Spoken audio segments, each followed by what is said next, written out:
সালামু আলাইকুম। আপনারা ইতিমধ্যে জানতে পারছেন যে ভিডিওটা সোশ্যাল মিডিয়াতে বেশি ঘুরপাক খাচ্ছে। হ্যাঁ, সে ভিডিওটা হচ্ছে সোহাগ ভাইয়ের মৃত্যু। আগে ভিডিওটা দেখুন। আমি আমি ছোটো ভাই হিসেবে আমি আপনাদেরকে কিছু কথা বলতে চাই। আমার আবেগের কিছু কথা বলতে চাই। শুনুন তো ভাই, দেখুন।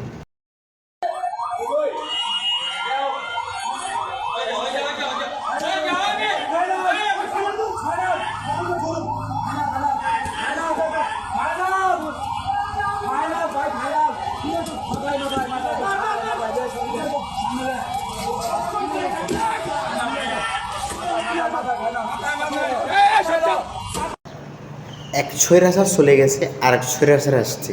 হ্যাঁ, আমরা এমন দেশ চাই না। আমরা এমন দেশ চাই নাই যে দেশে চাঁদা না দিলে একদম ব্যবসায়ীকে নির্মমভাবে হত্যা করা হবে, ইট পাথর দিয়ে হত্যা করা হবে। হ্যাঁ, আমরা এমন দেশ চাই না যে যে একটা রিক্সাওয়ালাকে এই টাকা না দেওয়ার কারণে তাকে মৃত্যুবরণ করতে হবে।